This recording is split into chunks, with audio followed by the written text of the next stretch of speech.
Hello and नमस्ते।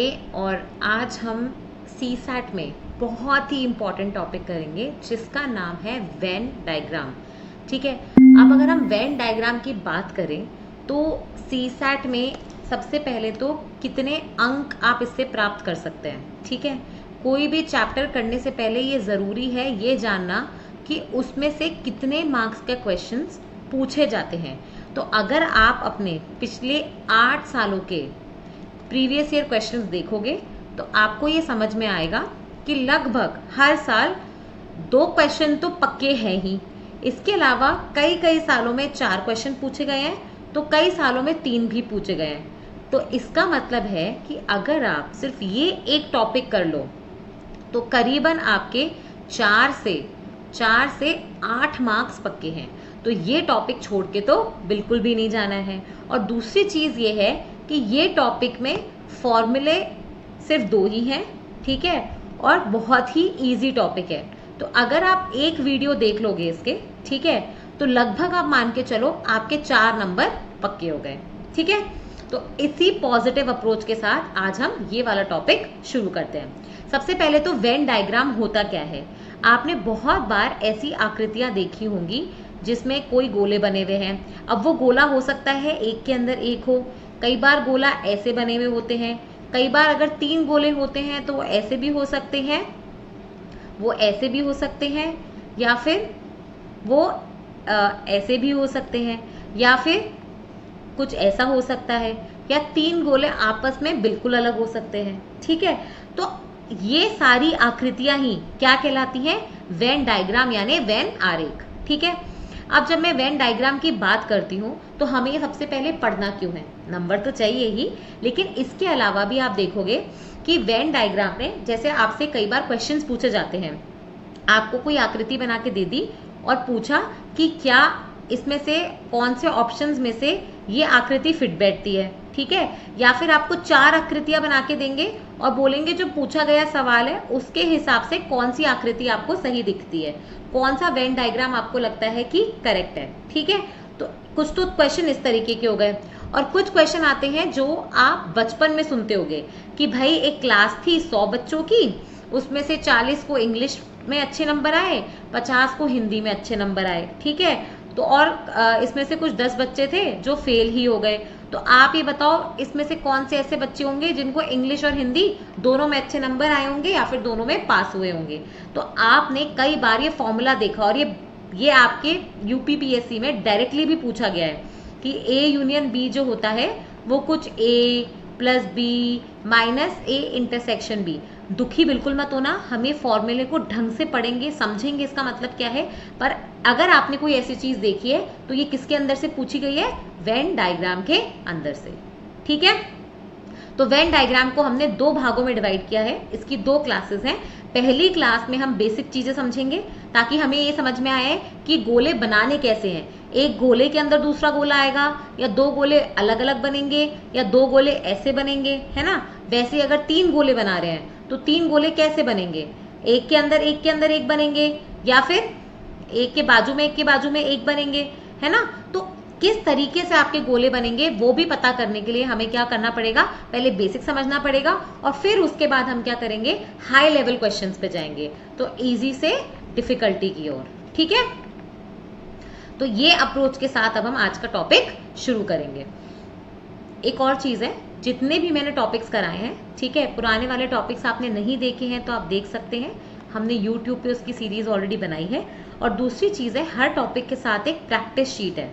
उस practice sheet में मैंने क्या किया है, जो क्लास में मैं क्वेश्चंस करा रही हूँ वो तो जनरली वो हैं जो आपके यूपीपीएससी में पिछले सालों में पूछे गए हैं। ठीक है, हमने लास्ट 10 साल के पेपर्स पूरे ले लिए हैं। तो आप ये मान के चलो कि जब आप मेरे साथ कुछ पढ़ रहे हो तो आपके 10 साल के क्वेश्चंस की प्रैक्टिस हो चुकी है। ठीक है, और दूसरी चीज है ये प्रैक्टिस शीट। इस प्रैक्टिस शीट के अंदर जो भी इस लेवल के क्वेश्चंस यूपीएससी में, या फिर हरियाणा पीएससी में, या मध्य प्रदेश पीएससी में, या एसएससी में, तो इस लेवल के, जिस लेवल के आपके एग्जाम में पूछे जाते हैं, उस लेवल के अगर कोई क्वेश्चंस इन सारे एग्जामों में पूछे हैं तो वो मैंने थोड़े बहुत क्वेश्चंस प्रैक्टिस शीट में आपकी प्रैक्टिस के लिए डाल दिए हैं। ठीक है, तो खुद को टेस्ट कर लेना। आराम से मेरे साथ क्लास अटेंड करो और उसके बाद प्रैक्टिस शीट से देखो कि आपको कितना समझ में आया। ठीक है, अब आ जाओ वेन डायग्राम पे। तो जब मैं वेन डायग्राम या वेन आरेख की बात करती हूँ तो सबसे पहले हम क्या करेंगे, इसमें आकृतियां बनाना सीखेंगे। ठीक है, तो इसके अंदर सबसे पहली चीज जो हम पढ़ेंगे वो है ऐसा वाला डायग्राम। कैसा वाला डायग्राम, एक मिनट, ये वाला डायग्राम, जिसके अंदर एक बड़े गोले के अंदर एक छोटा गोला और उस छोटे गोले के अंदर एक और गोला।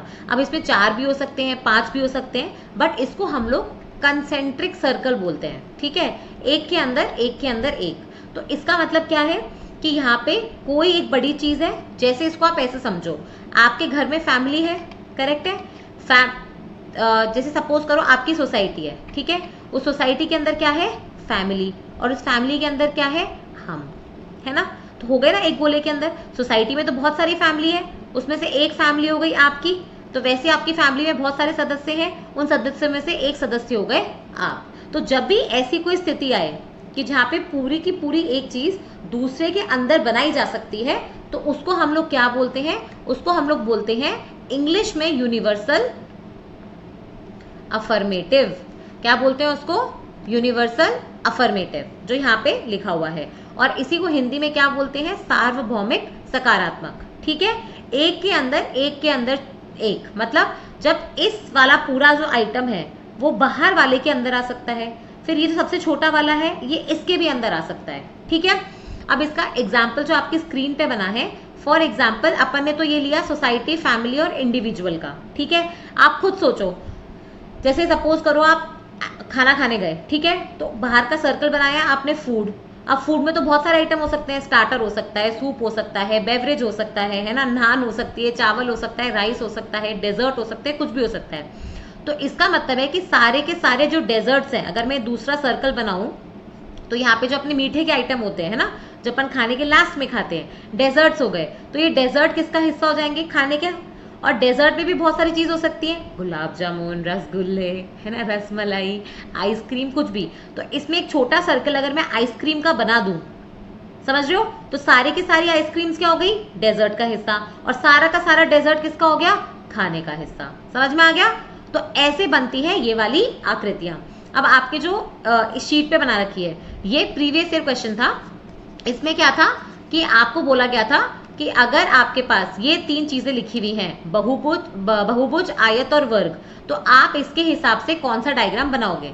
मतलब आपके पास अगर पॉलीगन, एक मिनट, आपके पास अगर आपके पास ये 3 शब्द लिखे हैं, पॉलीगन, रेक्टेंगल और स्क्वायर, तो इससे कौन से प्रकार की आकृति बन सकती है। पहली तो वही है जो आपका आंसर है, दूसरी ये वाली है, तीसरी ये वाली है, और चौथी थी ये वाली। अब इनका मतलब समझो, तब आप समझ पाओगे कि हम आगे की आकृतियां कैसे पढ़ रहे हैं। इसका मतलब तो ये हो गया कि ये सबसे छोटी वाली आकृति पूरी ये भी होगी और ये वाली आकृति पूरी बड़ी वाली आकृति होगी। इसका मतलब ये है कि कोई भी दो आपस में इंटरसेक्ट कर रही है। ठीक है, सपोज करो कि यहाँ पे अगर आप ये मानते हो कि पॉलीगन है, रेक्टेंगल है, तो आप ये बोल रहे हो कि कुछ पॉलीगन रेक्टेंगल है, कुछ रेक्टेंगल पॉलीगन है। ठीक है, पर सारे नहीं बोल रहे हो, कुछ बोल रहे हो। ठीक है, और वैसे यहाँ पे इसका मतलब है कि कुछ रेक्टेंगल स्क्वायर है और कुछ जो स्क्वायर है वो रेक्टेंगल है। अब इधर आ जाओ, इसका क्या मतलब है, पॉलीगन, रेक्टेंगल और स्क्वायर। ठीक है, कुछ पॉलीगन रेक्टेंगल है, लेकिन ये वाला जो हिस्सा दिख रहा है, ये जो ट्रीन वाला, ये इसमें भी है, इसमें भी है और इसमें भी है। तो कुछ पॉलीगन रेक्टेंगल भी है, कुछ स्क्वायर भी है, कुछ स्क्वायर रेक्टेंगल भी है और कुछ स्क्वायर पॉलीगन भी है। समझ में आ रहा है। और यहाँ पे क्या है, कोई भी पॉलीगन रेक्टेंगल नहीं है, कोई भी रेक्टेंगल स्क्वायर नहीं है और कोई भी स्क्वायर पॉलीगन नहीं है। ठीक है, जब 3 अलग अलग लिखे हैं, कोई इंटरसेक्शन नहीं है, आपस में कहीं भी एक दूसरे को टच नहीं कर रहे, इसका मतलब है इनका कोई एक दूसरे से लेना देना नहीं है। ऐसे समझ लो यूएस और इंडिया, ना तो हमारी कोई बाउंड्री मैच हो रही है ना कुछ हो रहा है, हम एक दूसरे से बिल्कुल अलग अलग हैं। ये कैसे हो जाएगा, एक बच्चे को हिंदी भी आती है, इंग्लिश भी आती है और मैथ्स भी आती है। समझ में आ रहा है भाई। अगर आपकी क्लास में बच्चे हैं, आपने बोला कि 70 बच्चों को हिंदी में, मतलब 70 बच्चे हैं उनको हिंदी आती है, फिर आपने बोला कुछ ऐसे 80 बच्चे हैं जिनको अंग्रेजी आती है, बट इसमें से कुछ ऐसे भी तो होंगे जिनको हिंदी और अंग्रेजी दोनों आती होगी, तो इसको अलग अलग नहीं बना सकते, इसको हमें साथ में बनाना है। तो इनको हिंदी भी आती है और अंग्रेजी भी आती है। अब आपने बोला 50 बच्चे ऐसे जिनको मैथ्स आती है, तो हो सकता है ना उनको हिंदी भी आती हो, और कुछ ऐसे होंगे जिनको इंग्लिश भी आती होगी मैथ्स वाले, पर कुछ ऐसे भी होंगे जिनको, सपोज 10 बच्चे ऐसे हैं जिनको हिंदी, इंग्लिश और मैथ्स तीनों आते हैं, तो डायग्राम ऐसा बनेगा। इसका मतलब क्या है, सपोज ये मैथ्स है, तो ये तो वो बच्चे हो गए जिनको हिंदी आती है, ये वो बच्चे हो गए जिनको अंग्रेजी आती है, और ये वो बच्चे हो गए जिनको गणित यानी मैथ्स आती है। अब इसमें जो ये वाला हिस्सा है, ठीक है, ये पूरा ऐसा वाला, इसका मतलब ये है कि इनको अंग्रेजी और मैथ्स या गणित दोनों आते हैं। ये वाला जो हिस्सा है, ये वाला, इसका मतलब है पूरा यहाँ तक, इसका मतलब है कि इनको हिंदी और मैथ्स दोनों आते हैं। और ये वाला जो हिस्सा है, ये वाला, ठीक है, तो इनको हिंदी और अंग्रेजी दोनों आती है। अब इसमें, फिर इसमें और इसमें फर्क क्या है, इसमें एक ही ट्राइंगल वाला एरिया आ रहा है, जैसे 1, 2 और 3, ये वाला, इस वाले एरिया में उस बच्चे को हिंदी भी आती है, अंग्रेजी भी आती है और मैथ्स भी आती है। और यही डिफरेंस है किसमें, इसमें, ये 3 वाले ट्राइंगल में, ऐसे वाले में और ऐसे वाले में, क्योंकि इसमें कोई भी ऐसा बच्चा नहीं होगा, सपोज ये हिंदी है, इंग्लिश है और मैथ्स है, इसमें कोई भी ऐसा बच्चा नहीं है जिसको तीनों आते हैं। 2 आते हैं, जैसे इसको हिंदी और इंग्लिश आएगी, इन वालों को इंग्लिश और मैथ्स आएगी, पर ऐसा कोई बच्चा नहीं है जिसको एक तो मैथ्स और हिंदी दोनों आती है, गणित और हिंदी, और दूसरा इसमें ऐसा कोई बच्चा नहीं है जिसको हिंदी, मैथ्स और अंग्रेजी तीनों आती है। समझ में आ गया? तो ये हम मतलब समझ रहे हैं। पर इसमें क्या है आपके पास, एक तो 2-2 वाले सारे हैं और एक ही 3 वाला भी है, ठीक है।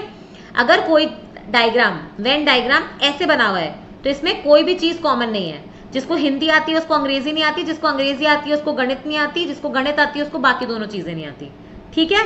और अगर मैंने ऐसे बना दिया तो इसका मतलब ये है कि जिसको मैथ्स आएगी, जैसे सपोज मैंने लिखा है यहाँ पे हिंदी, इंग्लिश और मैथ्स, तो जिसको गणित आती है उसको डेफिनेटली सारे के सारे गणित वाले लोगों को अंग्रेजी तो आती है, और सारे के सारे अंग्रेजी वाले लोगों को हिंदी आती है, ठीक है। समझ में आ गया? तो जब आपने अब वेन डायग्राम समझ लिए, तो हमारा क्वेश्चन क्या था जो स्क्रीन पे था, ये वाला क्वेश्चन ये पूछा गया था कि अगर आपको बहुभुज, आयत और वर्ग, इनका डायग्राम बनाना है तो वो कैसा बनेगा। हमने फर्स्ट क्लास जब हमने शेप सीखी थी, है ना, और मैंने उनका एरिया, वॉल्यूम, ये सब निकालना बताया था, तो मैंने आपको बताया था कि पॉलीगन जो होते हैं वो कैसे भी हो सकते हैं, ठीक है। पॉलीगन में से कुछ जो प्रॉपर्टीज फॉलो करते हैं वो क्या होते हैं आपके, रेक्टेंगल, है ना। और रेक्टेंगल में भी जब 2-3 प्रॉपर्टी और हो जाए कि जो आमने सामने वाली साइड्स हैं वो सिर्फ इक्वल नहीं है, बल्कि सारी ही साइड्स एक दूसरे के इक्वल हैं, ठीक है। सारी की सारी साइड्स एक दूसरे के 90 डिग्री पे है ना, और ये सारी जो अपने डायगोनल्स हैं वो दोनों इक्वल हैं, ठीक है। तो ऐसी कुछ कंडीशंस थी, तो रेक्टेंगल क्या बन जाता है, स्क्वायर। तो इसका मतलब है कि जितने भी स्क्वायर हैं वो सारे रेक्टेंगल तो है ही, और जितने रेक्टेंगल हैं वो सारे पॉलीगन तो है ही। तो अपने आप आपका डायग्राम कैसा बन जाएगा, ये वाला, जिसमें सबसे छोटा वाला क्या हो जाएगा, स्क्वायर, क्योंकि स्क्वायर को बनाने के लिए आपको ज्यादा प्रॉपर्टी चाहिए। फिर उसके ऊपर हो जाएगा रेक्टेंगल, जिसको बनाने के लिए थोड़ी कम प्रॉपर्टी लगती है, और सबसे ऊपर हो जाएगा पॉलीगन, ठीक है।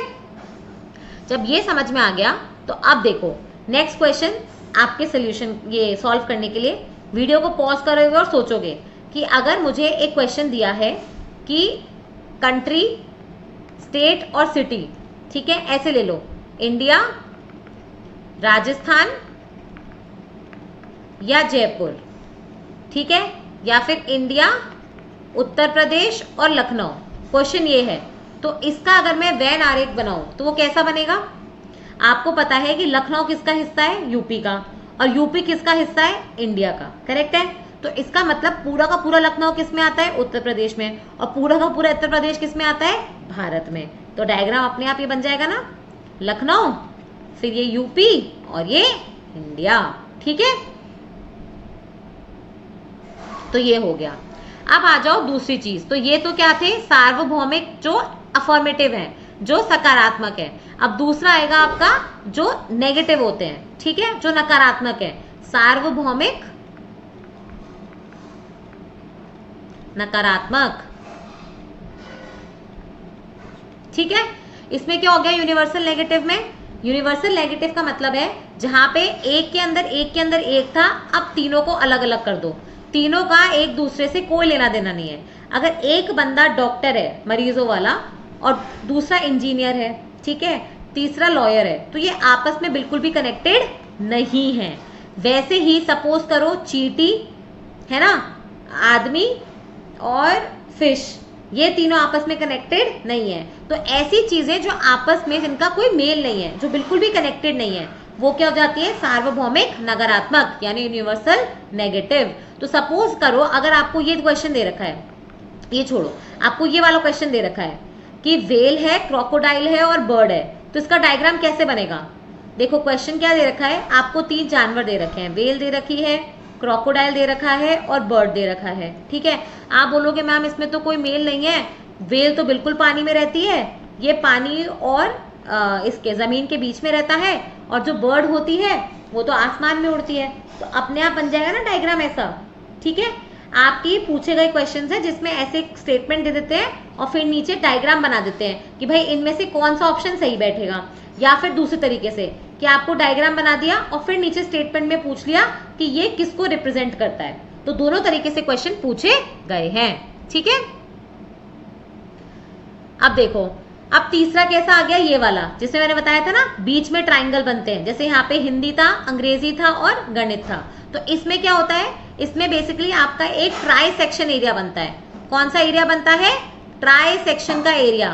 ट्राई सेक्शन के एरिया में क्या होता है कि एक कुछ लोग, कुछ जीव जंतु, कुछ तो ऐसी चीजें होंगी जो तीनों में बनती होंगी, जो तीनों को फॉलो करती होंगी। फॉर एग्जाम्पल जैसे यहाँ पे आपका एक बहुत ब्यूटीफुल एग्जाम्पल दिया है, वो है टीचर, ऑथर और मैन का, मतलब आदमी, लेखक और टीचर का। मुझे एक बात बताओ, आपके दिमाग में अगर थोड़ा सा भी आ रहा है, अपन ने क्या लिया है, एक तो अपन ने लिया है टीचर, अध्यापक, ठीक है, एक अपन ने लिया है लेखक, और एक अपन ने लिया है टीचर, ऑथर और आदमी, ठीक है, मैन।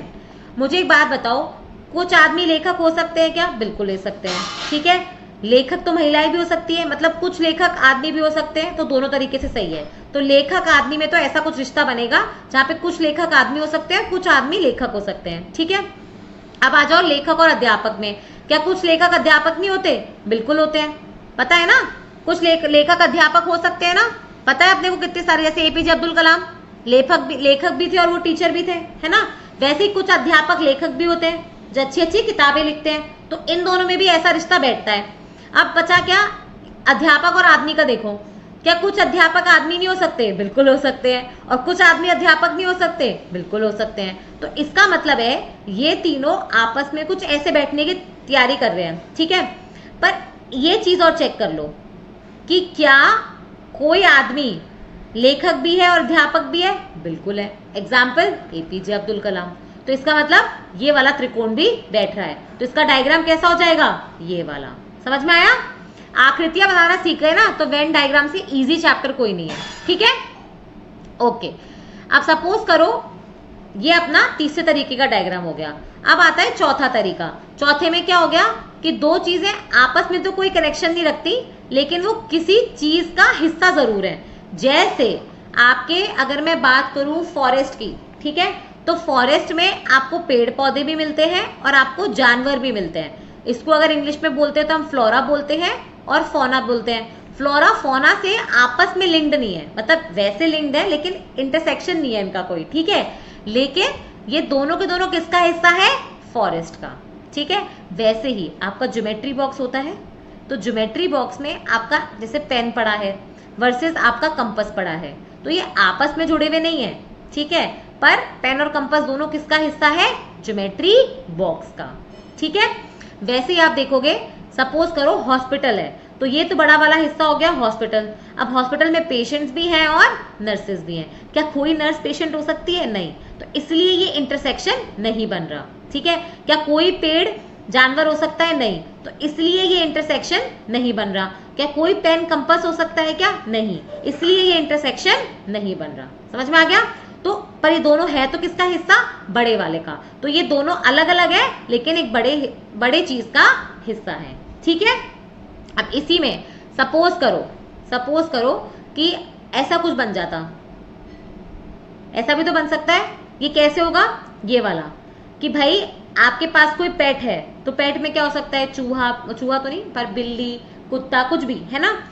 अब इसमें से एक चीज है डॉग, पर क्या सारे के सारे डॉग पेट होते हैं क्या, नहीं। तो ये ऐसा तो नहीं बन सकता, पर ये ऐसा जरूर बन सकता है कि कुछ डॉग्स पेट हैं, ठीक है। और दोनों, ये दोनों के दोनों क्या हो जाएंगे, एनिमल के अंडर आ जाएंगे। तो बाहर वाला तो हो गया एनिमल, ये हो गया पेट, और ये हो गया डॉग। समझ में आया। अब इसकी जगह, डॉग की जगह क्या लिख सकते हो, कैट, कैट की जगह क्या लिख सकते हो, पैरट। समझ में आ रहा है क्या। तो ये इसी के अंदर बैठ जाएगा। तो हमने अभी तक, कंफ्यूज नहीं होना, हमने 5 तरीके की आकृतियां पढ़ ली। पहली आकृति पढ़ी थी हमने एक के अंदर एक वाली। दूसरी हमने पढ़ी थी बिल्कुल अलग अलग, जिनका एक दूसरे से कोई लेना देना नहीं है।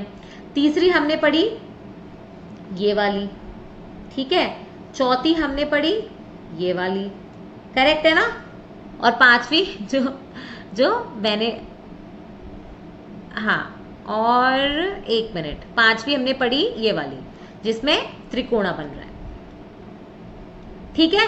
तो हमने अभी तक 5 आकृतियां पूरी तरीके से ढंग से समझते हुए पढ़ ली हैं, ठीक है। अब हम आएंगे अपनी नेक्स्ट आकृति पे।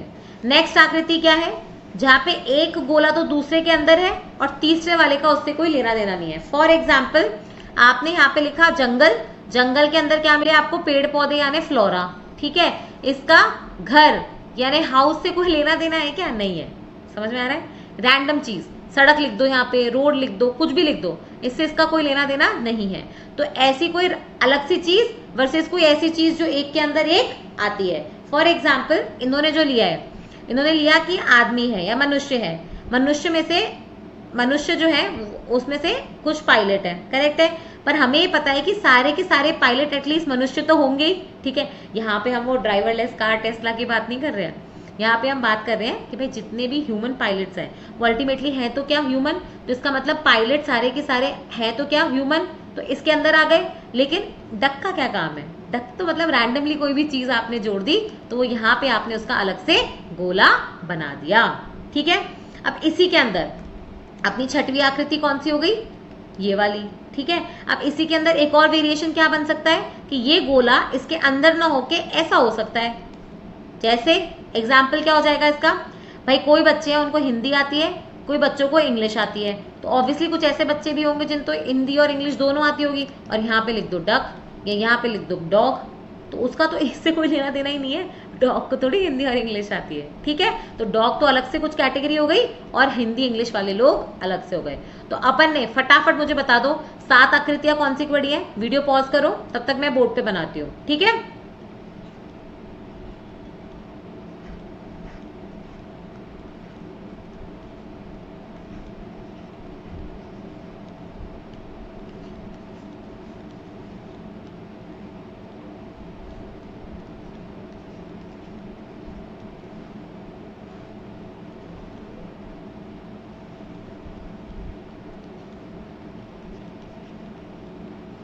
देखो, तो ये 7 आकृतियां हमने पढ़ी है।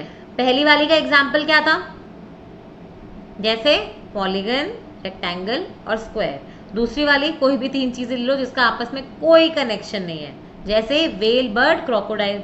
तीसरी वाली का एग्जाम्पल क्या हो जाएगा, जंगल, फ्लोरा और फौना।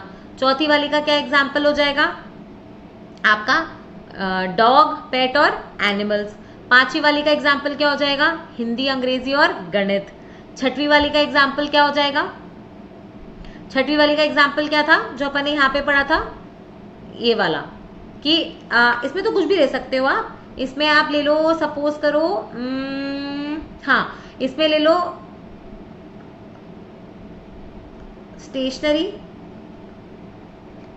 ठीक है। जैसे ये तो सपोज करो आपने ले ली स्टेशनरी, कुछ भी रैंडम चीज है ना। और ये दोनों ऐसी ले लो कि जो अपनी सपोज, जैसे ये वाला हो गया एनिमल हो गया, मतलब पेट हो गया और डॉग हो गया, ठीक है। पेट हो गया और डॉग हो गया, तो ये तो आपस में कुछ पेट, कुछ डॉग्स पेट हो गए, कुछ पेट डॉग्स हो गए, तो ये ऐसा वाला बन गया। और यहाँ पे आ गया आपका स्टेशनरी, ठीक है। समझ में आ गया। तो ऐसे करके आप खुद से भी कितने भी एग्जाम्पल बना सकते हो। देखो मैंने अपने आप बनाया, ये मैंने इसमें से नहीं देखा। आपकी कॉपी में जो एग्जाम्पल लिखा है वो तो इसका लिखा है कि कॉपर है, ठीक है, तांबा, वायर और पेपर। पेपर का तो इन दोनों से कोई लेना देना नहीं है, बट आपको पता है कि सारी वायर तांबे की नहीं होती, कुछ एल्यूमिनियम की हो सकती है, गोल्ड की हो सकती है ना। वैसे ही सारा कॉपर जो है वो सिर्फ वायर में थोड़ी बनेगा, तो ये आपस में कैसे होंगे, ऐसे कि कुछ वायर कॉपर की है और कुछ कॉपर वायर्स में बनते हैं, ठीक है। और पेपर पेन कुछ ही लिख दो यहाँ पे, उनका इनसे कोई लेना देना नहीं है, ठीक है। ओके, अब देखो यहाँ पे अपन ने ये 7 डायग्राम तो पढ़ लिए, ठीक है। अब इसमें 8वां देखो, 8वीं क्या वैरायटी बन सकती है। 8वीं वैरायटी ये है, ये वाली थोड़ी सी कॉम्प्लिकेटेड है, बट ये देखो इसमें क्या हो रहा है, आपने एक के अंदर एक गोला बनाया। अभी तक अपन ने क्या पढ़ा था, तीसरा वाला या तो इसके ऊपर था या तीसरा वाला साइड में था। अब मैं बोल रही हूँ तीसरा वाला ऐसे जा रहा है, मतलब वो कुछ तो इसका हिस्सा भी है, कुछ इसका हिस्सा भी है और कुछ अपना अलग से है। जैसे सपोज करो अपन ने यहाँ पे 3 चीजें ली हैं, एक तो महिलाएं लिए हैं, एक चिकित्सक यानी डॉक्टर्स लिए हैं, और एक अपन ने माँ यानी मदर्स लिए हैं। मुझे बताओ क्या कुछ, इधर देखो पहले तो सारी की सारी फीमेल्स मदर्स होती है क्या, नहीं, बट सारी की सारी मदर्स फीमेल तो हैं, तो इसका मतलब बड़ा वाला गोला तो बना फीमेल का, छोटा वाला गोला बना मदर्स का, ठीक है। अब डॉक्टर्स का फिट करें, अपने को पता है कि जरूरी कुछ मदर्स डॉक्टर्स हो सकती है, करेक्ट है। वैसे ही कुछ फीमेल्स भी डॉक्टर्स हो सकती है ना, पर डॉक्टर्स में मेल्स भी आते हैं और बाकी चीजें भी आती है। इसका मतलब कुछ तो मदर्स हैं और कुछ फीमेल्स हैं, तो ऐसा गोला बन गया। तो ये जो तीसरा गोला बना है वो दोनों को थोड़ा थोड़ा टच कर रहा है, तो ये किसका गोला हो गया, डॉक्टर्स का। समझ में आया। तो ये हो गई अपनी 8वीं आकृति, जहां पे कुछ ऐसा बन रहा है, ठीक है। फिर आते हैं अपन अपनी 9वीं आकृति के ऊपर। 9वीं कौन सी आकृति है बताओ। ये तो वही वाले का एग्जाम्पल है कि कुछ मेल्स हो गए, उसमें से कुछ फादर्स बन गए और कुछ किसी के बच्चे भी हैं, चिल्ड्रन भी हैं। भाई ग्रैंड दादा के लिए हमारे पापा क्या हैं, उनके बेटे हैं, है ना। तो ऐसी वाली आकृति, ये तो वही है 8वीं। अब आ जाओ 9वीं आकृति। अब 9वीं आकृति क्या है, इसको मैं बोलती हूँ मिसलेनियस। इसमें कोई भी आकृति जो और हमने अभी तक नहीं पढ़ी ना, वो सारी आ सकती है, ठीक है। तो इसमें घबराना नहीं है, ठीक है। कई बार 4 का भी क्वेश्चन आ सकता है, कई बार आप आगे देखोगे क्वेश्चंस जो आते हैं वो ऐसे आते हैं, उसमें सर्कल नहीं होगा, कोई ट्राइंगल होगा, फिर यहीं पे कोई रेक्टेंगल बना देंगे, कुछ भी कुछ कर देंगे। तो ये सारी चीजें किसमें आ जाएंगी, मिसलेनियस, ठीक है। तो अब तक जो हमने 8 आकृतियां पढ़ी हैं उनको अपनी कॉपी में बनाओ, वीडियो को पॉज करो, और फिर अब हम क्या करेंगे, अब हम एक क्वेश्चन सॉल्व करना शुरू करेंगे। हर क्वेश्चन में मैं बता रही हूँ, देखो आपके एग्जाम में आते हैं 100 क्वेश्चन। 100 क्वेश्चन को करने के लिए मिलते हैं आपको 2 घंटे यानी 120 मिनट। तो टेक्निकली आपको एक क्वेश्चन करने के लिए अगर मैं बोलूं तो कितना समय मिल रहा है, 1 मिनट से भी कम मिल रहा है आपको, ठीक है। तो मतलब आपको एक क्वेश्चन 40 सेकंड से आसपास में सॉल्व करना है। तो इन क्वेश्चंस के लिए क्या करो कि क्वेश्चन पढ़ो, ठीक है, वीडियो पॉज करो, अपना आंसर अपनी कॉपी में लिखो और फिर वीडियो चालू करके देखो कि आंसर क्या आ रहा है, ठीक है। पहला क्वेश्चन आपकी स्क्रीन पे ऑप्शंस के साथ देखो। इसमें ये क्या बोल रहे हैं कि आपके पास एक डायग्राम बना हुआ है, ठीक है। बहुत सारे क्वेश्चन ऐसे ही आते हैं, आपके पास डायग्राम बना हुआ है जिसमें बता दिया कि इस गोले का मतलब है कि कितने लोग पढ़े लिखे यानी लिटरेट हैं, इस ट्राइंगल का मतलब है कि कितने लोग डॉक्टर हैं, और इस स्क्वायर का मतलब है, रेक्टेंगल का मतलब है कि कितने लोग मेल्स हैं, कितने लोग आदमी हैं, ठीक है। आपको नीचे क्वेश्चन क्या पूछा है, ऐसा हिस्सा बताओ, इसमें नंबरिंग कर रखी है, ऐसा हिस्सा बताओ जो कि मेल्स को दर्शाता है, ठीक है, जो मेल्स को दर्शाता है, लेकिन ना तो वो डॉक्टर है और ना ही लिटरेट है। मतलब मेल्स तो हैं पर ना तो वो डॉक्टर हैं, तो डॉक्टर के आगे क्रॉस कर दो, और ना ही वो पढ़े लिखे यानी लिटरेट है, तो ना ही वो लिटरेट है। तो इसका मतलब है, देखो अगर मैं ये वाला, पहले बात तो मेल्स ढूंढो क्योंकि आपको मेल्स निकालने हैं, तो ये वाला हिस्सा, तो आपके पॉसिबल नंबर कौन से हो गए जो हो सकते हैं आंसर में, 4, 5, 3 और 6, ठीक है। आंसर आपका 4, 5, 3 या 6 में से आएगा। ऑप्शन देख लो, इसमें 1 और 2 तो हो ही नहीं सकता, तो या तो 3 होगा या 4 होगा, तो 5 और 6 को तो वैसे भी निकाल दो। अब आपको सिर्फ 3 या 4 में से सोचना है कि आंसर क्या होगा। देखा फायदा एमसीक्यू का, आपको सीधे सीधे सिर्फ इन 2 ऑप्शन में से ढूंढना है अब आंसर, ये चारों में तो दिमाग लगाना ही नहीं है, ठीक है। तो इसमें क्या हुआ, देखो यहाँ पे अगर 3 और 4, तो 4 कौन सा है, 4 तो मेल भी है लेकिन वो इस त्रिभुज के अंदर भी आ रहा है, तो इसका मतलब वो डॉक्टर भी है, पर हमें डॉक्टर नहीं चाहिए, तो आंसर ऑटोमेटिकली क्या हो गया, 3, ठीक है। आंसर आ गया आपका सी। लेकिन हम एक बार इस क्वेश्चन को पूरा ढंग से समझेंगे। क्वेश्चन में देखो क्या गिवन है, 1 मिनट हम इसको पूरा शुरू से पढ़ेंगे, ठीक है। देखो क्वेश्चन आपको क्या बोल रहा है, आपको वो मेल दिखाने हैं, आपको वो आदमी लोग निकालने हैं जो ना तो डॉक्टर है और ना ही पढ़े लिखे हैं। तो आपको पता है आंसर 4, 5, 6 या 3 में से कुछ होगा, ठीक है। अगर मैंने 6 लिया तो 6 इस स्क्वायर के अंदर भी आता है और इस सर्कल का भी हिस्सा है। इसका मतलब है कि वो मेल भी है और वो लिटरेट भी है, तो वो तो हमें नहीं चाहिए, तो 6 नहीं होगा। अभी 5 आ जाओ, ये 5 देखो इस सर्कल के अंदर भी आ रहा है, ये स्क्वायर के अंदर भी आ रहा है और ये रेक्टेंगल के अंदर भी आ रहा है। मतलब ये वो लोग हैं जो मेल्स भी हैं, जो डॉक्टर भी हैं और जो पढ़े लिखे यानी लिटरेट भी हैं, ठीक है। फिर 4 आ जाओ, 4 क्या है, ये स्क्वायर का हिस्सा है और इस त्रिभुज का हिस्सा है क्योंकि ऊपर है ना ये, तो इसका मतलब ये वो हैं जो मेल्स भी हैं और डॉक्टर भी हैं, ठीक है। ये भी नहीं चाहिए, तो बचा कौन, 3, ठीक है। तो पहला क्वेश्चन मैंने समझाया है और दूसरा क्वेश्चन आप स्वयं करेंगे। अब ये वाला क्वेश्चन देखो, क्वेश्चन है ये कि इसमें क्या हो रहा है, आपको कुछ एलिमेंट्स दे रखे हैं और आपको अब ये 4 आकृतियां दे रखी है। मैंने कहा था ना ऐसे क्वेश्चन भी आते हैं जहां पे आपको 4 डायग्राम बना के दे दिए, ठीक है। एक ये वाला, एक ये वाला, ठीक है, ये तो सी ऑप्शन हो गया, ये डी ऑप्शन हो गया। फिर आपको जो बी ऑप्शन बोला है वो ऐसा और ऐसा बोला है, और जो ए ऑप्शन बोला है वो है आपका एक के अंदर एक के अंदर एक वाला। अब आपको बोला है कि क्वेश्चन है सामने लिखा हुआ कि आपके पास सब्जियां हैं, आलू है और पत्ता गोभी यानी कैबेज है, तो इनकी आकृति कैसी बनेगी, ये वाली बनेगी, ये वाली बनेगी, ये वाली बनेगी या ये वाली बनेगी, बताओ। देखो क्या आलू पत्ता गोभी है, नहीं। क्या पत्ता गोभी आलू है, नहीं। तो ये तो हो नहीं सकता, है ना। ये हो सकता है, ये भी नहीं हो सकता और ये भी हो सकता है कि तीनों अलग अलग हो। लेकिन चाहे पत्ता गोभी हो चाहे आलू हो, वो है तो दोनों वेजिटेबल ही, तो इसका मतलब ये भी नहीं हो सकता, ये होएगा। जहां पे ये तो हो गया बड़ा वाला सर्कल वेजिटेबल, अब इसके अंदर कुछ आलू है कुछ पत्ता गोभी है, ठीक है। अब अगर ये वाला क्वेश्चन समझ में आ गया तो वीडियो पॉज करो और सेकंड क्वेश्चन लिखो। सेकंड क्वेश्चन क्या है आपका, टेबल, चेयर और फर्नीचर, टेबल कुर्सी और पूरा का पूरा फर्नीचर, इससे कौन सी आकृति बनेगी, ए बी सी या डी, बताओ फटाफट। तो देखो मुझे बताओ, क्या टेबल चेयर है और चेयर टेबल है, तो ये तो हो नहीं सकता और ये भी नहीं हो सकता। अब इन दोनों में से कोई बनेगा, पर टेबल और चेयर दोनों भी फर्नीचर का हिस्सा होते हैं, तो ये भी नहीं हो सकता। अल्टीमेटली इसका भी आंसर क्या हो जाएगा, बी, ठीक है। फिर लिखो तीसरा क्वेश्चन। तीसरा क्या है, वीक, डे और ईयर, मतलब सप्ताह, दिन और साल, इनसे कौन सा डायग्राम बनेगा, इनसे कौन सी आकृति बनेगी, ए बी सी या डी, बताओ।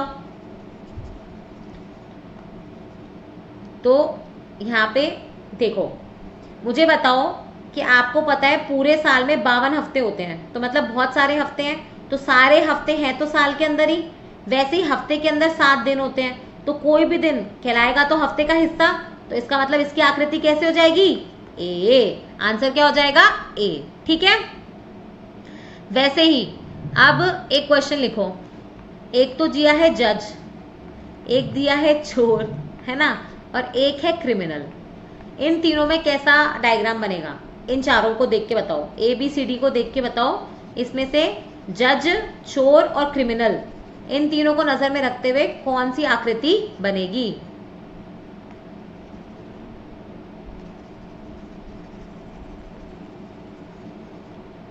ठीक है, अब मैं उम्मीद कर रही हूं कि कर लिया होगा। देखो एक तो है जज, तो जज चोर नहीं हो सकता, है ना, ये मान के चलना है, ठीक है। ये मत बोलना मैम करप्शन कर रहे हैं, ये सब कर रहे हैं, वो चीज़ों साइड में रखो। पर कोई जज चोर नहीं होता, है ना, और कोई चोर जज नहीं होता, ठीक है।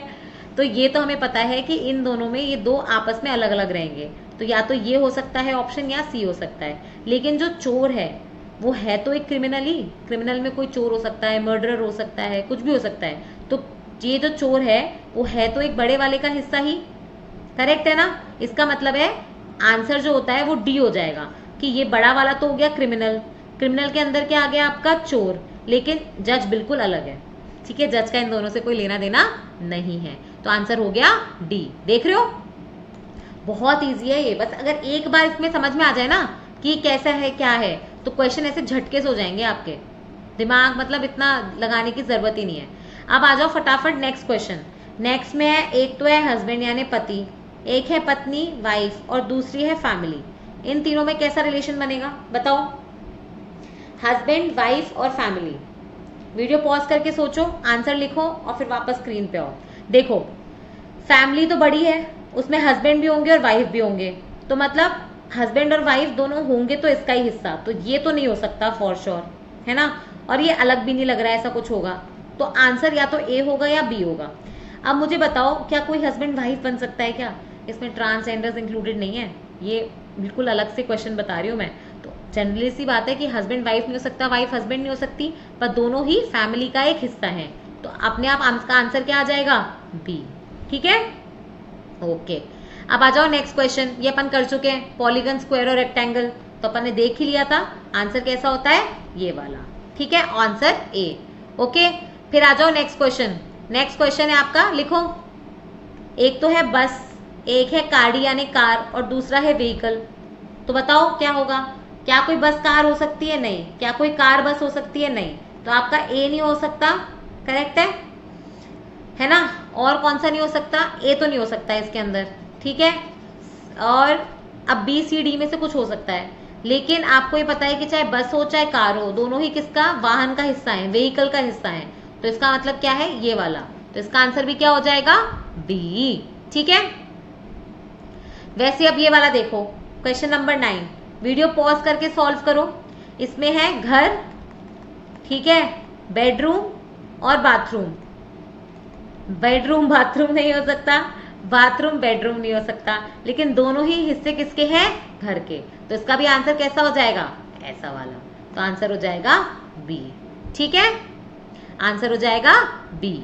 अब जब इजी वाले क्वेश्चन कर लिए तो थोड़ा अपन डिफिकल्टी लेवल बढ़ाएंगे और आप ये वाला क्वेश्चन अटेम्प्ट करने की कोशिश करेंगे। ठीक है, देखो क्वेश्चन क्या है। क्वेश्चन ये है, एक मिनट, क्वेश्चन क्या है? क्वेश्चन नंबर 11 कि इसमें से कौन सा स्टेटमेंट करेक्ट है इसके रिगार्डिंग। तो यहाँ पे क्या है, देखो फिर से कोई 3 आकृतियां बना रखी है। अब इसमें पहले चीजों को समझो। ये तो है बड़ा वाला ट्राइंगल, ये है सर्कल और एक है रेक्टेंगल। तो रेक्टेंगल के अंदर कौन कौन से नंबर्स आ रहे हैं, कौन कौन से लेटर आ रहे हैं? ए, बी और ई। ठीक है, फिर सर्कल के अंदर कौन कौन से आ रहे हैं? ए, बी, सी और डी। ए, बी, सी, डी सब सर्कल का हिस्सा है। और ट्राइंगल में कौन से आ रहे हैं? एफ, सी और बी, है ना। समझ में आ रहा है? अब इसमें से वो ढूंढो। अब क्वेश्चन पढ़ते जाओ और आंसर सॉल्व करते जाओ।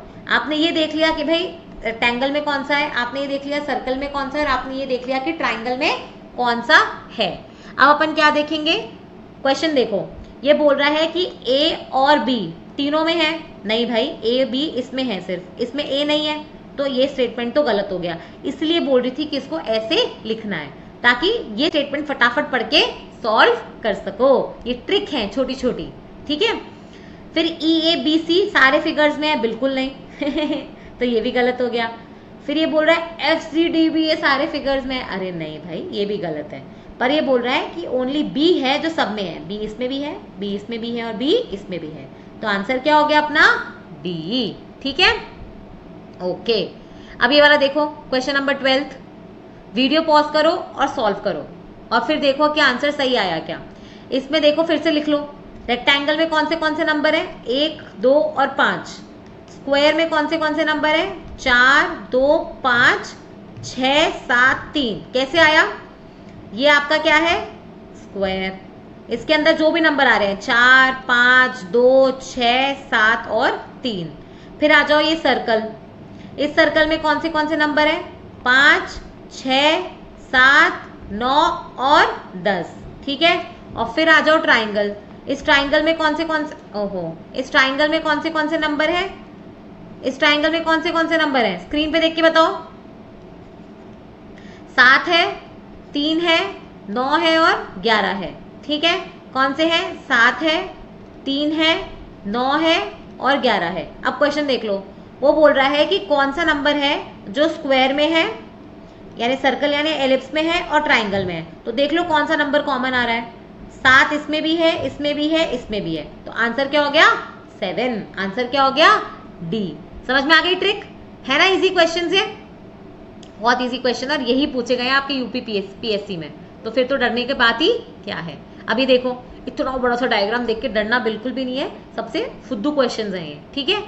अब इसमें देखो सीधे सीधे क्या बोल रहा है कि कौन सा ऐसा नंबर है जो तीनों फिगर्स में है। अब कई बार क्या होता है हम इसको देख के घबरा जाते हैं, तो एक तो मैंने वो वाली ट्रिक बताई दी कि अलग अलग आकृतियां बना लो और लिख लो कि उसमें कौन से नंबर है, और फिर अपना क्वेश्चन अटेम्प्ट कर लो। नहीं तो अगर डायग्राम से समझ पाओ तो वो भी कर लो। देखो मैं डायग्राम समझाने वाली ट्रिक भी बता देती हूँ। इसमें क्या है, आपको क्या दे रखा है कि आपको ऐसा नंबर निकालना है जो तीनों आकृतियां में है। पहले बताओ 3 आकृतियां बन कौन सी दी है। एक तो है अपना ये वाला स्क्वायर, ठीक है, एक है अपना ये वाला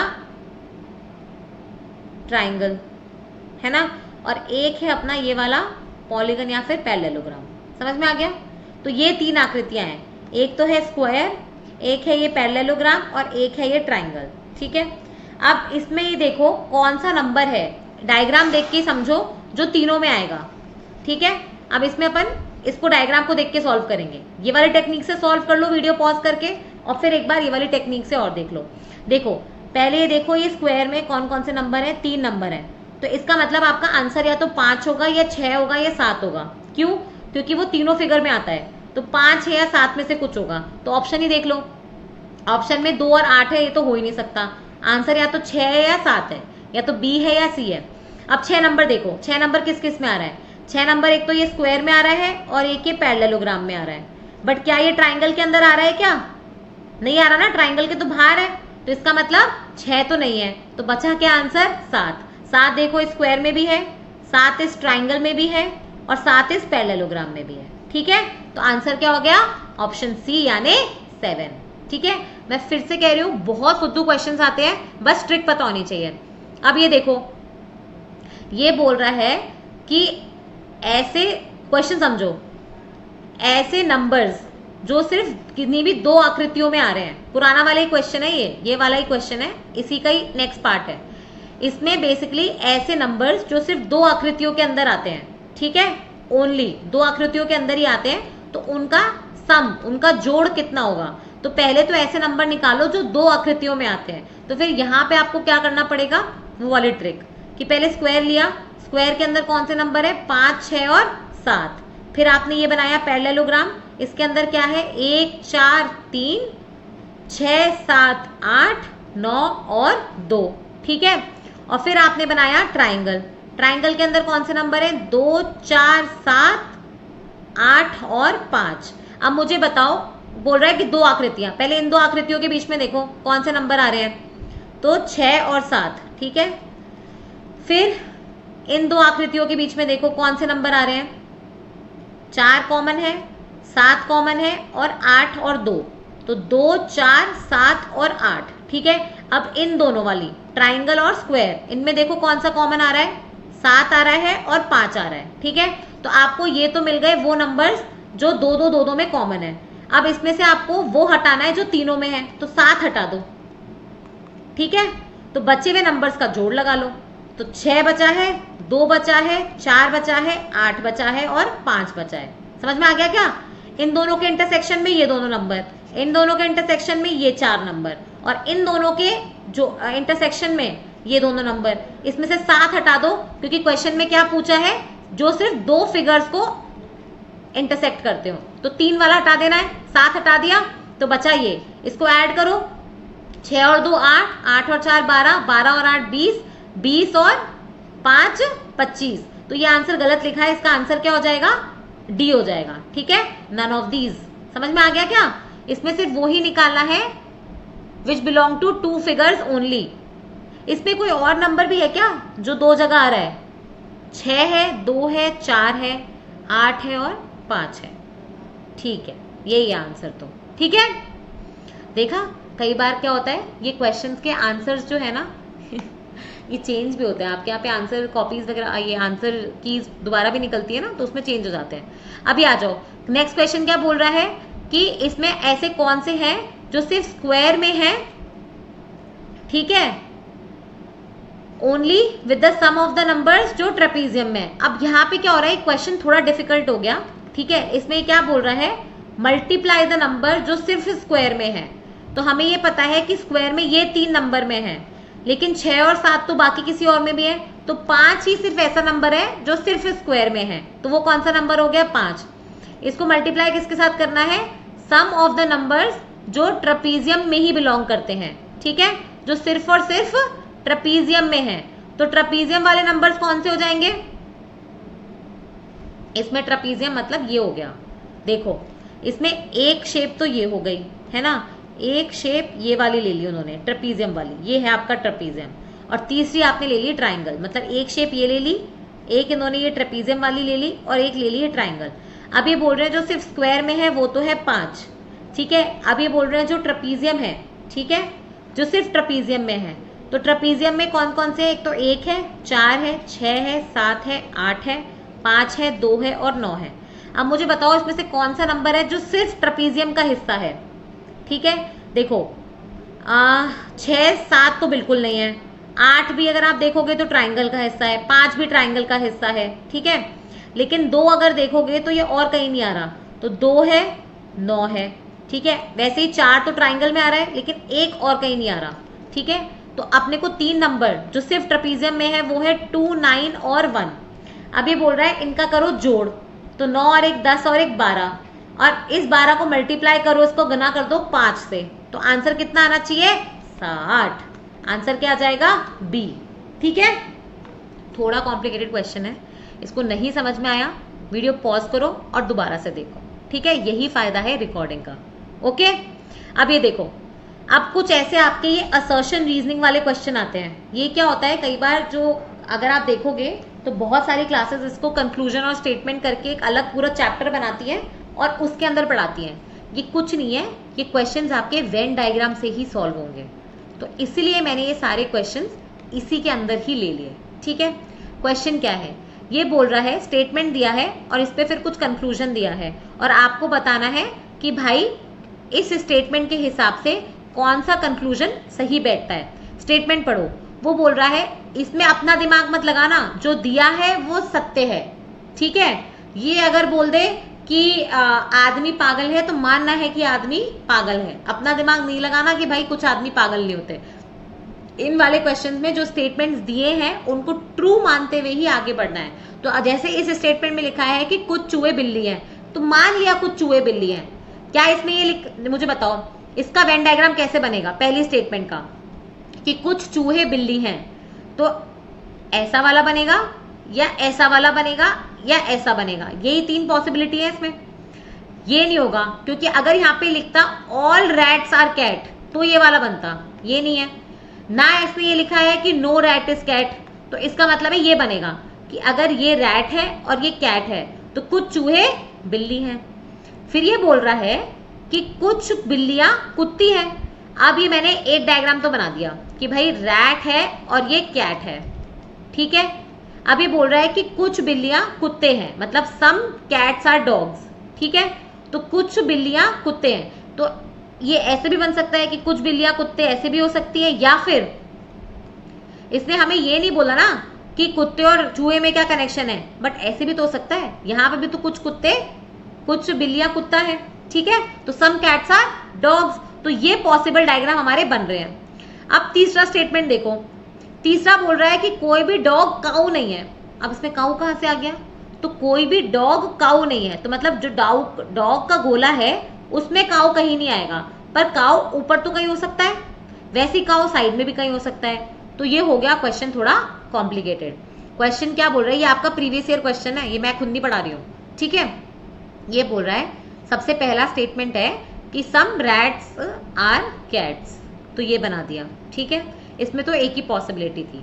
फिर उसने बोला सम कैट्स आर डॉग्स, अब इसमें ये ऐसा भी हो सकता है रैट कैट एंड डॉग, या फिर ऐसा भी हो सकता है रैट कैट एंड डॉग, तो ये दूसरी स्टेटमेंट से पॉसिबिलिटी आई है। अब तीसरा स्टेटमेंट जब बोला उसने ले आया काऊ, वो सिर्फ इतना बोल रहा है कि कोई भी डॉग काऊ नहीं है, ठीक है। तो अपने पास दूसरा ऑप्शन में ये 2 डायग्राम पॉसिबल थे। अब इसमें काऊ अगर कोई भी कुत्ता काऊ नहीं है तो मुझे बताओ, चलो ये वाला डायग्राम लो पहले, जहां पे अपन ने ये बनाया है रैट, कैट और डॉग, कोई भी डॉग काऊ नहीं है, तो काऊ यहां तो हो ही सकती है, या तो ये काऊ है, या फिर इसी में एक और डायग्राम क्या बन सकता है, रैट, कैट और डॉग के साथ काऊ अलग बना दो, ठीक है। या फिर इसके साथ क्या हो सकता है कि इसके साथ और क्या हो सकता है, ये रैट, ये कैट, ये डॉग और काऊ को इन तीनों में ना बना के काऊ हो सकता है यहां भी हो सकती है ना। या फिर काऊ जो है रैट, कैट और डॉग, काऊ सिर्फ रैट भी हो सकती है, कुछ नहीं पता हमें, काऊ के बारे में हमें कुछ नहीं पता, काऊ को कहीं भी लगा सकते हैं, काऊ रैट के अंदर भी हो सकती है, काऊ रैट के बाहर भी हो सकती है, काऊ कैट के अंदर हो सकती है, कैट के बाहर हो सकती है, काऊ रैट कैट दोनों के आसपास हो सकती है, या दोनों से अलग हो सकती है। बस हमें इतना पता है कि कोई भी कुत्ता काऊ नहीं है, ठीक है, तो इससे अलग रखना है। वैसे ही यहाँ पे अगर आप देखो, काऊ यहाँ हो सकती है, काऊ यहाँ हो सकती है, काऊ यहाँ हो सकती है, या फिर काऊ यहाँ हो सकती है, यहाँ हो सकती है, या फिर इनके बीच में हो सकती है। तो ऐसे अगर बनाओगे तो करीबन 10-15 डायग्राम बन जाएंगे। बट आपको क्या करना है, अपनी बुद्धि से इस वाली स्टेज तक पहुंच गए, सेकंड वाली तक हमारे पास 2 डायग्राम कौन से आ गए कि भाई रैट, कैट और डॉग या तो ऐसे है, या फिर रैट, कैट और डॉग ऐसे है, ठीक है। अब काऊ इसमें कहीं भी हो सकती है। अब ये क्वेश्चन पढ़ो, अब ये स्टेटमेंट दे रहा है कि नो काऊ इज कैट। मुझे बताओ, अपन ने जितने डायग्राम बनाए वो सारी पॉसिबल है, तो ऐसा हो रहा है क्या कि नो काऊ इज कैट, कि काऊ कभी कैट हो ही नहीं सकती? ऐसा तो कोई पता ही नहीं है, क्योंकि हमें पता ही नहीं कि काऊ क्या है, बस इतना पता है कि काऊ कुत्ता नहीं है, ठीक है। तो फर्स्ट स्टेटमेंट तो हम नहीं बोल सकते, ट्रू है। सेकंड बोल रहा है कि नो डॉग इज रैट। अरे क्यों? अगर ऐसा बनता है तो कोई कुत्ता रैट नहीं है, पर अगर डायग्राम ऐसा बन गया तो डॉग रैट हो सकता है ना, तो इसका मतलब सेकंड स्टेटमेंट भी गलत है, ठीक है। और तीसरा है कि सम कैट्स आर रैट्स, वो सही है, चाहे ये डायग्राम ले लो चाहे ये डायग्राम ले लो, कुछ बिल्लियां चूहा है, तो थर्ड ही स्टेटमेंट इससे निकल के आता है। तो आपको कुछ स्टेटमेंट दे रखे थे, उन स्टेटमेंट से आपने ये वेन डायग्राम या वेन आरेख बनाया, अब उसके बेसिस पे आपने ये कंक्लूजन पढ़े, और उन कंक्लूजन से आपको बताना है कि कौन से कंक्लूजन हम निकाल पा रहे हैं। तो हम इस क्वेश्चन में फर्स्ट और सेकंड नहीं निकाल पा रहे, सिर्फ थर्ड निकाल पा रहे हैं, देखो, इसलिए आंसर क्या हो गया, ये डी। समझ में आ गया? डिफिकल्ट लग रहा है नहीं। ये क्वेश्चन आपको स्टेटमेंट कंक्लूजन पढ़ा के बाकी सब जगह पे अलग से टॉपिक पढ़ाते हैं, ये एक्चुअली में वेन डायग्राम का ही हिस्सा है, ठीक है। अब इसी तर्ज पे जैसे ये वाला क्वेश्चन करो, ठीक है। ये बोल रहा है कि आपको प्रिमाइस मतलब क्या होता है, आधार वाक्य। स्टेटमेंट दे रखा है, स्टेटमेंट में क्या बोला है, सारे साइंटिस्ट ग्रेजुएट है, मतलब ये वाला, ये बीच वाला हो गया साइंटिस्ट और बड़ा वाला हो गया ग्रेजुएट, तो सारे साइंटिस्ट क्या है, ग्रेजुएट। दूसरा स्टेटमेंट बोल रहा है थोड़े सुपरवाइजर, नहीं, कोई सुपरवाइजर ग्रेजुएट नहीं है, कोई भी सुपरवाइजर ग्रेजुएट नहीं है, ठीक है। ग्रेजुएट नहीं है का मतलब क्या है, ग्रेजुएट के आसपास नहीं जा सकते आप, ठीक है। तो ग्रेजुएट नहीं है तो इसका मतलब है सुपरवाइजर कैसे होंगे, यहाँ पे। अब आप बोलोगे मैम सुपरवाइजर को बीच में बना देते, अगर मैं बीच में बनाती तो सुपरवाइजर सारे के सारे ग्रेजुएट हो जाते, जबकि हमें बोला है कि कोई भी सुपरवाइजर ग्रेजुएट नहीं है, तो डायग्राम तो यही बनेगा, ठीक है। डायग्राम बनेगा ये वाला, तो इसमें दो, एक के अंदर एक है और एक बाहर है। अब देखो कंक्लूजन क्या दे रखा है, 4 ऑप्शन में से कौन सा सही लग रहा है आपको, कि कोई भी सुपरवाइजर साइंटिस्ट नहीं है, बिल्कुल सही है। कोई graduate, no graduate are supervisor, no supervisors are graduate, no graduates are supervisor, ठीक है। ओहो सॉरी, ठीक है। ऑल ग्रेजुएट्स आर, एक minute, all graduates are scientist, वो तो गलत है, क्योंकि साइंटिस्ट सारे ग्रेजुएट है, पर कुछ ग्रेजुएट्स ऐसे हैं जो साइंटिस्ट नहीं है। ऑल सुपरवाइजर्स आर साइंटिस्ट, ये तो बिल्कुल ही गलत है।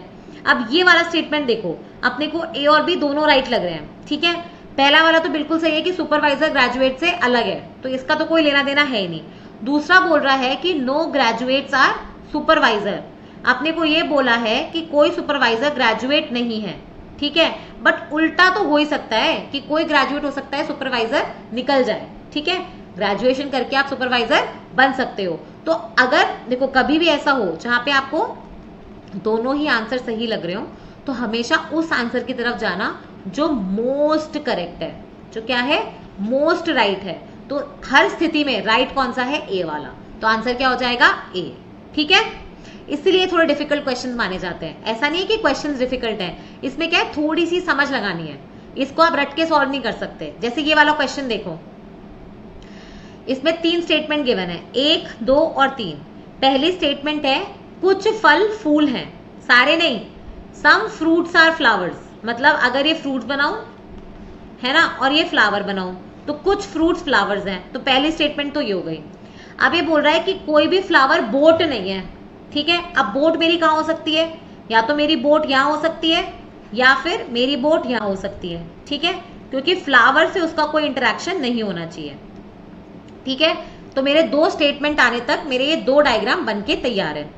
तीसरा बोल रहा है सारी ही बोट्स रिवर्स हैं। मैंने कहा ना बिना दिमाग लगाए जो दिया है उसको राइट मानना है, ये हो नहीं सकता है रियलिटी में, बट ये मानना है कि सारी बोट्स रिवर्स या नदियां हैं। तो बोट्स सारी नदियां हैं, इसका मतलब है कि इसके ऊपर एक ऐसा चीज बनेगा, तो ये रिवर्स हो गई, या तो ये वाला डायग्राम बन जाएगा या फिर इसके ऊपर बना लो, सारी बोट्स रिवर्स है, ये वाला बन जाएगा। तो आपके पास अब पॉसिबल 2 आंसर कौन से निकल के आ रहे हैं, या तो डायग्राम ऐसा बनेगा या डायग्राम ऐसा बनेगा। ठीक है, अब आपको कुछ कंक्लूजन दे रखे हैं, अब आपको फिर से वही बताना है कि कौन सी कंक्लूजन करेक्ट है, कौन सा निष्कर्ष सही है। पहला बोला है सम फ्रूट्स आर रिवर्स, ये वाले डायग्राम में लेंगे तो कोई भी फ्रूट रिवर नहीं है। ठीक है, पर ये वाले डायग्राम से कुछ फ्रूट्स रिवर्स आ रहे हैं, तो ये सही हो सकता है, नहीं भी हो सकता है। ठीक है, पहला वाला। दूसरा, सम रिवर्स आर बोट्स, कुछ रिवर्स बोट्स हैं क्या, बराबर, क्योंकि हमने बोला सारी बोट रिवर है, तो कुछ रिवर्स तो ऐसी होंगी ना जो बोट्स है, तो सेकंड तो डेफिनेटली करेक्ट आएगा ही आएगा। तीसरा, सम रिवर्स आर फ्रूट्स, कुछ रिवर्स फ्रूट्स हैं। ठीक है, इसके हिसाब से है, इसके हिसाब से नहीं है। और चौथा है सम फ्लावर्स आर फ्रूट्स, ये तो दोनों हर स्थिति में राइट है। तो 2 और 4 ऐसे स्टेटमेंट है, आप चाहे ये वाला डायग्राम ले लो चाहे ये वाला डायग्राम ले लो, दोनों में ही करेक्ट आ रहे हैं। तो देख लो आंसर क्या हो गया, सी। मैंने क्या बोला, मोस्ट करेक्ट। ठीक है, अब आप बोलोगे मैम आंसर तो 1 और 3 भी होगा, नहीं ना, अगर आपका डायग्राम ये हुआ तो आंसर 1 2 3 4 दोनों है, अगर आपका डायग्राम ये हुआ तो आंसर क्या हो जाएगा, सिर्फ 2 और 4। लेकिन दोनों ही स्थिति में कौन सा आंसर हमेशा करेक्ट है, 2 और 4। ठीक है, तो आंसर क्या हो जाएगा, सी, यानी 2 और 4। अब जैसे ये वाला क्वेश्चन है, इसमें क्या दे रखा है, मैंने बताया ना रिलेशनशिप, आपको 3 चीजें दे देंगे और बोलेंगे इनका डायग्राम बताओ कौन सा बैठेगा। 3 चीजें क्या दे रखी है, एक तो आपका शरीर यानी बॉडी, एक आपका कान यानी ईयर, और तीसरा आपका मुंह यानी माउथ। तो क्या कान मुंह है, नहीं है, क्या मुंह कान है, नहीं है, तो इन दोनों में तो कोई इंटरसेक्शन नहीं है, तो ये डायग्राम नहीं हो सकता है ना, और ये नहीं हो सकता क्योंकि इनमें 2 में नहीं, हाँ ये भी नहीं हो सकता। ठीक है, और ये भी नहीं हो सकता क्योंकि सारे के सारे कान या सारे के सारे मुंह कान नहीं हो सकते। तो आंसर अपने आप ही आपका क्या निकल के आ गया, ये गलत है इसका आंसर। ठीक है, इसका आंसर ए नहीं होगा, इसका आंसर सी होगा। ठीक है, ये गलत है, इसका आंसर क्या हो जाएगा, सी। ओके, कैसे, क्योंकि हमें पता है चाहे कान हो चाहे मुंह हो, दोनों ही किसका हिस्सा है, शरीर का, लेकिन ये आपस में एक दूसरे से नहीं है। ठीक है, तो इसका आंसर क्या हो जाएगा, सी। ओके, फिर आ जाओ क्वेश्चन 28। क्वेश्चन 28 क्या बोल रहा है, वही स्टेटमेंट दे रखे हैं, अब आपको बताना है कि ये कौन सा तर्क है।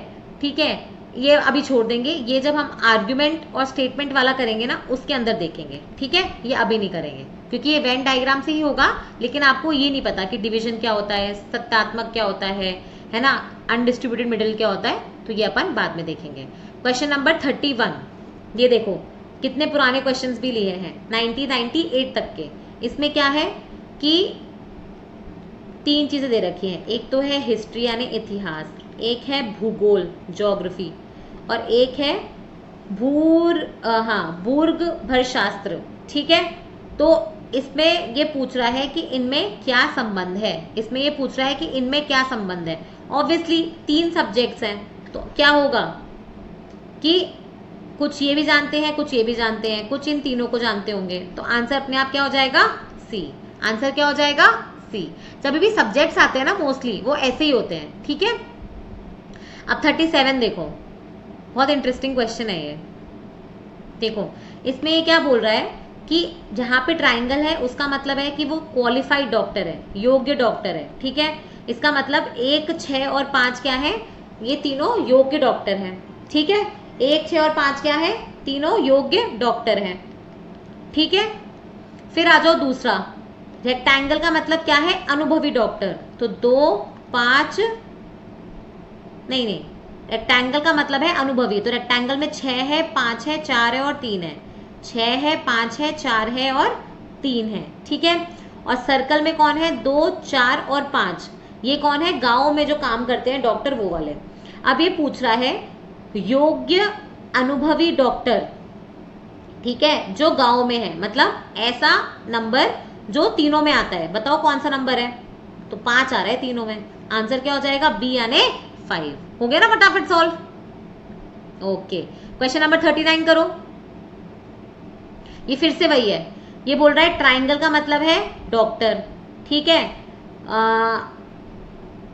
ओके, इसमें क्या है, कुछ डॉक्टर है, कुछ खिलाड़ी है और कुछ आप देखोगे जो आयत है वो सरकारी कर्मचारी है, ठीक है। अब आपको बताना है कितने सरकारी कर्मचारी खिलाड़ी भी हैं, कितने सरकारी कर्मचारी खिलाड़ी हैं। इसका मतलब वो डॉक्टर नहीं होने चाहिए, वो सिर्फ खिलाड़ी हैं। समझ में आ रहा है क्या, तो इसमें कर लो ना, जो त्रिभुज है वो डॉक्टर है, तो डॉक्टर कितने लोग हो गए, वैसे बनाओ फटा। अच्छा, ये क्वेश्चन मैं नहीं करूंगी, ये करो आप, ये वैसे वाला ही क्वेश्चन है। क्वेश्चन नंबर 39, वीडियो पॉज करो और ये देखो आंसर, मैं डायरेक्टली आप आंसर निकाल के इसको सॉल्व करो। आंसर आना चाहिए बी 25। कितने सरकारी कर्मचारी खिलाड़ी भी हैं, ठीक है। तो आपको 2 का इंटरसेक्शन लेना है इसमें, सिर्फ त्रिभुज को छोड़ दो जो डॉक्टर है। तो इसका मतलब ऐसे लोग जो सर्कल और रेक्टेंगल दोनों में हैं, तो वो कौन से हैं, 19 और 6, दोनों का जोड़ कर लो, आंसर क्या आ गया, 25। समझ में आ गया क्या, है ना इजी। अब आ जाओ ये वाला, इसमें भी वही है। P का मतलब है डॉक्टर, Q का मतलब है पॉलिटिशियन राजनीतिज्ञ और R का मतलब है अध्यापक यानी टीचर, ठीक है। तो छायादार भाग कौन सा है, देखो ये और ये, इसमें से जो ये वाला हिस्सा होता पूरा, ये तो वो होता, ठीक है। ये वाला हिस्सा जो मैंने बना रखा है, ये पूरा हिस्सा, ये वो हिस्सा है जो ऊपर वाले इसका भी हिस्सा है और जो नीचे वाले इसका भी हिस्सा है। इसका मतलब ये वो होते हैं जो डॉक्टर और टीचर दोनों हैं। लेकिन इसमें से जो ये त्रिकोणा भाग है मैंने वो निकाल दिया, तो सिर्फ ये वो लोग ही हैं जो डॉक्टर और टीचर हैं, इसमें वो लोग नहीं है जो डॉक्टर, टीचर और पॉलिटिशियन तीनों हैं। समझ में आ गया। तो आपको जो छायादार भाग दे रखा है ये वो डॉक्टर है जो टीचर भी है, ठीक है। तो ये नहीं है, ये नहीं है, ये है डॉक्टर जो राजनीतिज्ञ नहीं है परंतु अध्यापक है। तो आंसर क्या हो गया, डी, ठीक है। क्वेश्चन नंबर 54, क्वेश्चन नंबर 54 क्या है कि डॉक्टर, पिता और आदमी, ठीक है। तो डॉक्टरों को निरूपित करने वाली आकृति कौन सी है, बताओ। ये खुद से बनाना है आपको, ये दिया नहीं गया है आपको, पहले वेन डायग्राम बनाना है, ठीक है। एक डॉक्टर है, कुछ फादर यानी पिता है और कुछ आदमी हैं। मुझे बताओ, कुछ डॉक्टर फादर हो सकते हैं, बिल्कुल हो सकते हैं, बट क्या सारे डॉक्टर फादर है, नहीं। क्या सारे फादर डॉक्टर है, नहीं। तो इन दोनों के बीच में तो ये रिलेशन बनेगा। वैसे ही मुझे बताओ, कुछ डॉक्टर आदमी हो सकते हैं, क्योंकि कुछ डॉक्टर महिलाएं भी हो सकती हैं, तो डॉक्टर आदमी के बीच में भी ऐसा बन रहा है। और कुछ फादर डॉक्टर आदमी हो सकते हैं, या सारे ही फादर आदमी होंगे, तो आप बोलोगे मैम सारे ही फादर आदमी होंगे। तो इसका मतलब है अपने को अपना डायग्राम चेंज करना पड़ेगा। कैसे चेंज करना पड़ेगा, अगर ये डॉक्टर है तो मुझे पता है ये फादर है, ठीक है, पर सारे ही फादर आदमी होते हैं, तो ये डायग्राम कुछ ऐसा बनेगा। सारे फादर आदमी हो गए, ठीक है, ये ऐसे, तो ये बीच में तो हो गए फादर, यहाँ हो गए आदमी और ये हो गया डॉक्टर। तो सारे फादर आदमी हो गए, कुछ फादर डॉक्टर हो गए, कुछ आदमी डॉक्टर हो गए, ठीक है। समझ में आ गया क्या। तो ये हमारा वेन डायग्राम कैसे बनना चाहिए, ऐसे, ठीक है। अब इसमें देखो, जैसे ये हो गया एक, है ना, ये हो गया दूसरा और ये हो गया तीसरा। तो अब मुझे बताओ इसमें से कौन सा जो डॉक्टर को दर्शाएगा। अपना वाला डॉक्टर आ रहा है, जो दोनों को इंटरसेक्ट कर रहा है। जैसे इसमें क्या हो रहा है मैं बताऊं, ये सर्कल है, सर्कल के ऊपर क्या है, रेक्टेंगल, तो इसका मतलब जो रेक्टेंगल है वो तो हो गया आदमी, जो सर्कल है वो हो गया फादर, और ये वाला जो है ये क्या हो गया, डॉक्टर, क्योंकि कुछ डॉक्टर आदमी भी है, कुछ डॉक्टर फादर भी है। ठीक है, तो आंसर क्या हो जाएगा, सी। ओके, बहुत इजी है ये क्वेश्चन, मैं फिर से बोल रही हूँ, इसमें कुछ भी ऐसा नहीं है जो आप सॉल्व नहीं कर पाओ। अब क्या करोगे आप, ये वाला क्वेश्चन है, ये अटेम्प्ट करने का ट्राई करना, नहीं तो हम फॉर्मूला जो है वो हम नेक्स्ट क्लास में सीखेंगे। ठीक है, उसके बेसिस पे ये क्वेश्चन आपसे डेफिनेटली हो पाएगा। तो ये वाले कॉन्सेप्ट्स जो हैं, मैंने इसलिए लास्ट में डाला है ये, कि ये वाले कॉन्सेप्ट्स जो हैं फॉर्मूला से जो क्वेश्चन सॉल्व होते हैं वो हम नेक्स्ट क्लास जो होगी वेन डायग्राम की उसमें समझेंगे। तो टेक्निकली अगर मैं बोलूं तो आज की क्लास में, ठीक है, आपने सिर्फ वेन डायग्राम नहीं, आपने ये जो आर्ग्यूमेंट, स्टेटमेंट, कंक्लूजन वाले क्वेश्चन होते हैं वो भी करे हैं। तो लगभग आपके 4 से 6 नंबर का पेपर आपने आज तैयार कर लिया है, और अगली क्लास जब और करोगे वेन डायग्राम की, फिर से 2 से 4 नंबर का पेपर तैयार करोगे। ठीक है, तो इसी पॉजिटिव नोट के साथ हम ये क्लास एंड करेंगे, एंड थैंक यू।